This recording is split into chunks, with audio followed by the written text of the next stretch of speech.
Welcome to the Vendée Live, Friday, 11th of December, the 33rd day of this Vendée Globe. I'm Ryan Braemeier here on a squally day in Les Sables d'Olonne, and today we have as our special guest Wouter Verbraak, who's a professional navigator and weather router.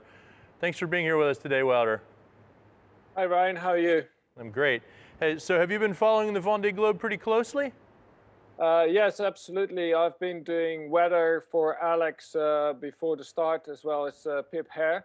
So I've been intensely involved before the start, and now obviously I'm following it every update that I can. Excellent. Conditions have been pretty difficult for the fleet in the first start of the race, haven't they? We've heard a lot about confused wave states, huh? Yes, and you know, with these boats being more and more like Formula One cars, you know, designed for flat track racing, all of a sudden now in the Southern Ocean, behind the fronts, they're in more like Paris-Dakar conditions. So I'm not surprised that we see that the skippers talk a lot about difficult conditions to manage and having to throttle back. Yeah, absolutely. Well, weather conditions across the fleet are proving helpful for the pack at the moment, who are chasing our leaders. Charlie Dallin has lost 150 miles in the last 24 hours to Yannick Besteven directly to his west, as he sailed into quite a lot lighter conditions. Easy to see in this video that we received this morning from our front runner, Charlie. Magnifique albatros. Il est énorme celui-là. C'est un vol majestueux, hein, quand même. Impressionnant.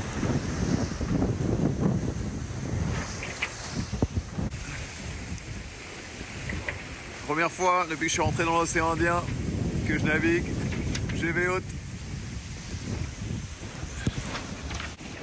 Bon, les conditions sont agréables, mais ça va pas vite, hein. Et là, mon avance est en train de fondre comme neige au soleil. J'ai une zone de ventelle à traverser et l'autre sera 20 nœuds plein est. Ouais, je perds des milles à vitesse grand V. Bon, j'espère que je vais pas trop en perdre. Je me bats pour m'extirper de cette zone au plus vite. Allez, condition, c'est l'occasion de se raser aussi, parce que là, ça commence à être un peu long, non? Allez, c'est parti.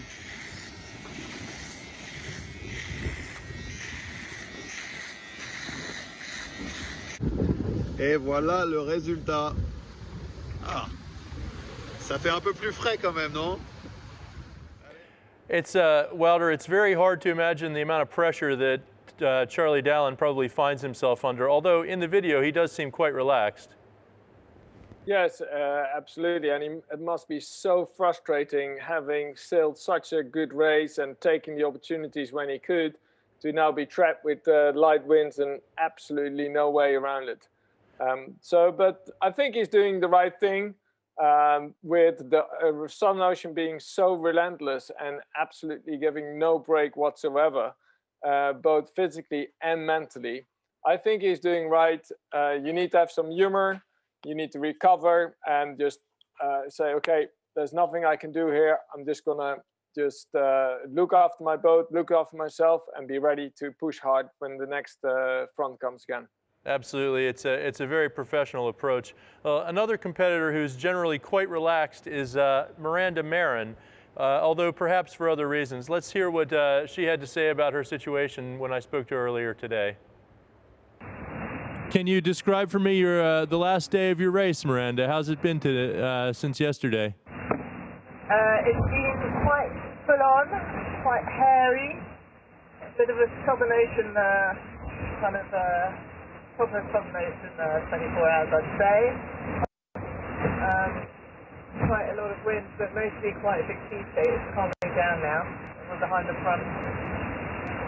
Okay, great.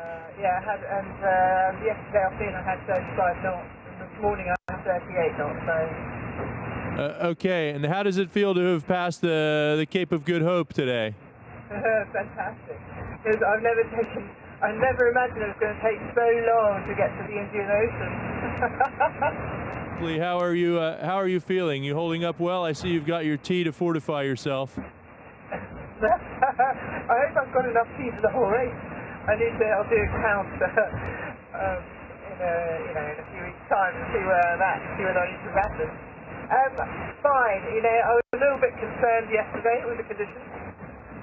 More whether I wasn't, should I be reducing sail earlier? But on the other hand, in that feed state, it's quite good to go fast. Right. So you base your tactics on avoidance of too strong conditions. Well, I don't. This one, we were just on the edge of this low, which is fast, and it's 1,000 miles big. So I can't imagine what conditions are like further in. Do you spend a bit of time talking to Alexia? No, we've had a very brief chat a couple weeks ago, but no, we should do. And also, but we do have, we have a skippers WhatsApp group, we have a girls, Vendée Globe girls WhatsApp group, so we sometimes communicate on that. And after a month of racing, is there anything that you miss about home life, or what's the thing you miss the most about home life? I miss Alva, the love of my life, mostly.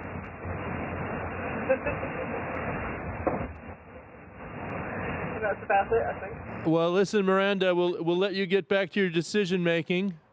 And thank you for being with us today. So, Wouter, as a professional navigator, do you ever use tea leaves to do your routings, as Miranda suggested she might today? Well, you do need to step away, and you need to be creative. People think that the models are now so good that it's all this technology, but this is certainly not the case. In the Southern Ocean, the models are not very well predicting the weather, and so you have to be alert and be creative and take a break, have a bit of a cup of tea, and have a new look at the weather. So yes, it's not just delving into data, but having breaks like Miranda is doing. Yeah, well. Absolutely. It's obviously a different world for Miranda, who admits to routing her boat to escape the worst of the weather, whereas the competitors in the front of the fleet are generally putting themselves a bit more in harm's way in an attempt to go quicker. Yes. So from my experience with the Southern Ocean, you have to really manage when you can push hard and when the conditions are such that, whatever you do, it's really hard to go fast.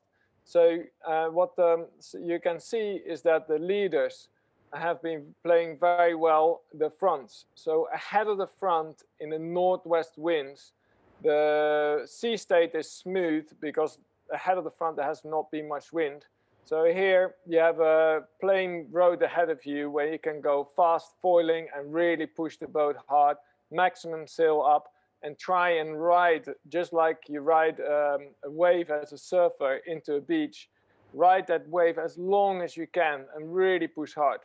But when you get behind the front, as the leaders are now, you can do whatever you want. But in the end, the systems are such that you get the compression as we're seeing today. The wind is too variable. It's going up from 15 knots to 30 knots, squalls. You have to take reefs in, reefs out. And in the end, it's too exhausting. So what we've learned in ocean racing is that you end up with a medium setting, which covers both ends, but it just means that you're not fast in either the light conditions or the fast. Absolutely. So, we have been talking a lot about risk versus reward this week, and it shows in the rankings where we have quite a few older generation boats up with the leaders, obviously pushing quite hard and taking risks. In the rankings today, Charlie Dallin on a PV is still at the head of the fleet, although he has been super slow for the last 24 hours. Losing 150 miles to the chasing pack since yesterday. This is partially explained by the light air that he finds himself in now, but perhaps he has some undisclosed problems. It's hard to say. Thomas Royan in second is 135 miles behind him, having gained 60 miles since yesterday. And then in our chasing pack, Maitre Koch, Yes We Can, and MACSF have all been the fastest over 24 hours, averaging over 17 knots each. This lead group of 11 boats has compressed by 300 miles over the last 3 days, from 900 miles separation on the 8th to only about 570 now. Moving on to the second third of the fleet, Clarice Cremer and Roman Attanasio have managed to stay ahead of the expanding high pressure, but are being outpaced by Armel Tripon in 14th, who described himself as a Sioux warrior on the hunt in the Indian Ocean this morning. He's posted the highest 24-hour run of the fleet, 441 miles at 18.4 knots average in his black Sam Manuar designed boat. Moving back to La Fabrique in 15th, he has just squeaked through a little ridge. His most recent position has him at nearly 19 knots, while his pursuers are trapped behind him in light air, having averaged 7 knots over the last 24 hours. This is the break that Alan Rora has been looking for and talked to us about a couple of days ago. Along with Time for Oceans and La Micaline, One Planet, One Ocean and Medallia, who are 19th and 20th, will find themselves blocked by the high and slowed up in relation to La Fabrique. Fabrice Amadeo on New Rest continues to have computer problems and is edging north while he tries to fix them, which opens the possibility of an eventual stop in Cape Town. In the third pack of boats, they all continue sailing in good westerlies. Alexa Berrier and Miranda Marin are 21st and 22nd skippers to pass the Cape of Good Hope, with the rest of the pack on our third page of the rankings expected to reach the same milestone in the next day or so. Jeremy Biou has now left last place to Ari Huzela. In his new boat, Charal, he's clocking speeds about 6 knots quicker than the boats around them. Everyone always talks about the elastic between the boats and the fleet, the stretching and the shrinking. Today's the day where the elastic is shortening back up. Let's have a quick look at the weather situation which is causing this. So as we all know, using a low pressure to get ahead of a pack is a great idea, but on the inverse situation, we find ourselves in a position like today where the leaders of the respective packs, Pivia and then Banque Populaire, Pure Best Western, find themselves in lighter breeze, and the pursuers of their respective groups find themselves in much better breeze. Apivia today reporting not much breeze at all, 8 to 10 knots, with the pursuing pack still in 20 to 25 knots. Here it's a bit less severe, but Banque Populaire and Pure are in 15 knots of breeze, whereas Occitane is in more like 20. So the compression happens very quickly. There's a big difference in boat speed with the difference in wind speed. We can see here in this animation in the front of the pack, we have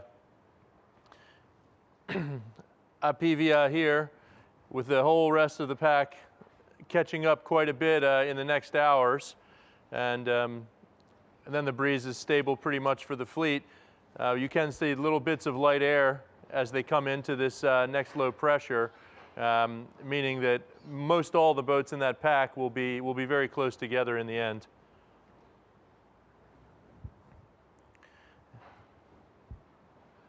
And then again here it's a bigger view, but what's interesting to see is Occitane here versus the two boats on the opposite side of the high pressure and a bit less breeze.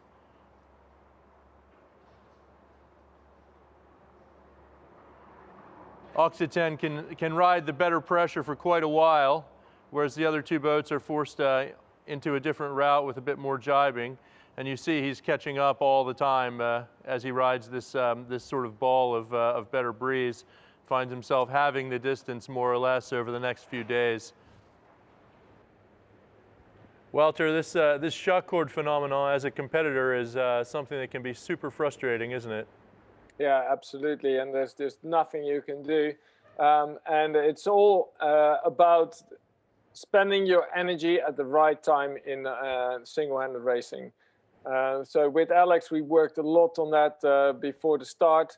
In situations where you know there's not going to be many gains that are going to be made, or there's only very little distance that's going to happen, you rather just take it easy and make sure you don't break the boat, and that you're ready both mentally and physically to push hard when the conditions are important and suitable to make those gains. Absolutely, yeah. That's the one thing that is in our control is how we deal with our boat and when we make our maneuvers and all that. Isabel Joschke is one person who consistently posts high averages, knows how to control her boat, knows how to keep on top of things. Here she demonstrates the hard work required in this video.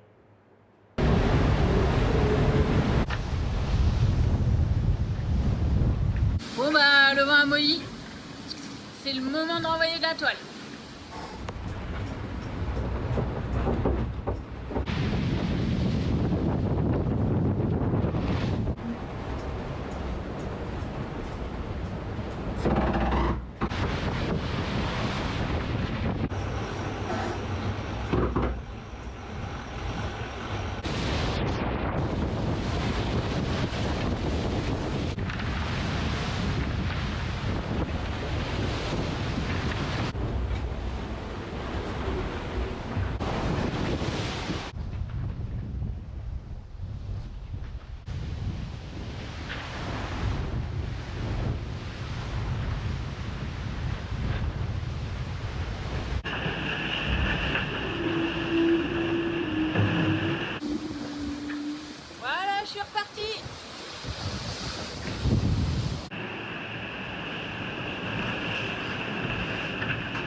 So Wouter, I guess that hard work looks pretty familiar to you, thinking back on your double-handed race with Andy in the Barcelona World Race, on what was widely acknowledged to be an absolutely brutal boat to sail.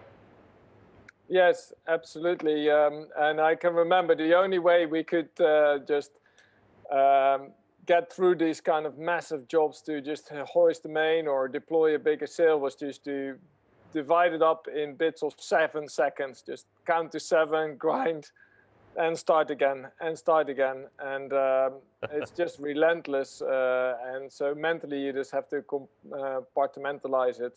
Absolutely. And that's the way to get through it. Quite a big difference, though, between two big guys on a boat and one woman alone like Isabel. Boris said to me the other day that having 2 people on board is much more than double. He reckons that it's having 2 people is as good as having a full crew, or at least 4 guys on the boat. Yeah, absolutely. So I've done both sailing with 42 people and with 2 people, and it just adds all together. I think that when you have a small team like 5 is probably the optimum, because then you have that manpower and you don't get all the problems with having to coordinate a whole bunch of people.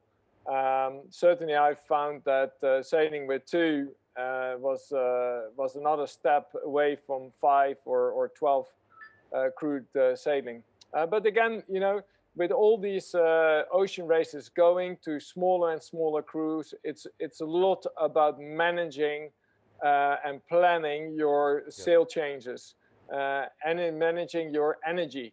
That's what this is about. We're only at the start of the Southern Ocean. You have to be able to have the energy to be alert and check all those little details that can at some stage in the race become a big, big problem. Yeah, absolutely. Well, another competitor good at managing his energy and working hard is Giancarlo Pedote, skipper of Prismian Group. I had the pleasure of speaking with him earlier today as well. I try to have the sail configuration in front of what I see in the grid. And I think in any case, try to keep my mental in good condition, calm and focus is the best weapon to continue the race. So I think is the best solution for keep going. In any case, I learn a lot of things. I draw in my mind few new boats because I think that now, you know, that I touch with my experience the situation of the South. I have a lot of ideas about boat, about sail. I think is an incredible experience for me to sail in this part of the world, and is a great experience that will be with me for the rest of the life, and I'm happy about it. Are you missing your family? You missing your kids and the wife? I speak by phone with them, and this morning at 2 a.m. I was looking the picture about the kids and the wife.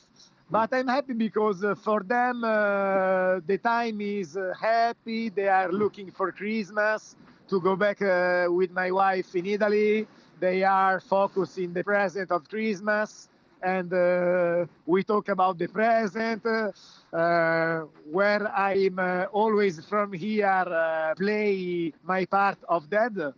About I know that is too much present, a little bit less. And so is a joke that I can do also from here is nice, and I think that when December will be finished, I think that we begin to feel the smell of Europe, and I think that also this part will be better. But for the moment, is good. It's not a big trouble for me. So, Wouter, I had one final question for you. One of the other hats you wear is as a shipping expert. Could you tell me a little bit about what you do with Seven Star and what you're doing for the unfortunate boats who've had to abandon in Cape Town? Yes, as in my non-sailing life, I work for Seven Star Yacht Transport, And we've helped many of the Amoca 60s with transports back to Europe in case they have damage. So ahead of the race, we've planned for the different likely stops around the world already what would be the optimal solution.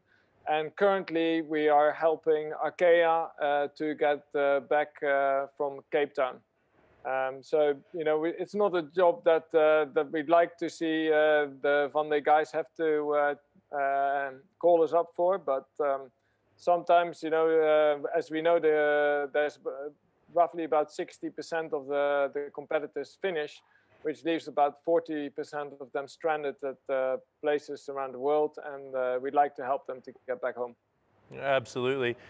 So will Arkea be home in time for Christmas?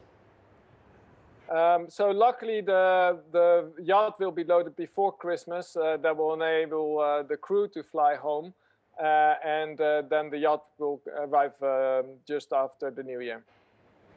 Okay, great.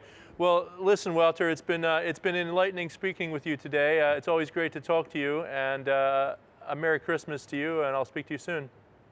Thank you. Let's see that those guys stay safe in the Southern Ocean. Yeah, absolutely. Well, listen, thank you very much to everyone for tuning in. Don't forget, you can find updates on all the different social media platforms, and we'll see you this evening at 6:30 for The Flash.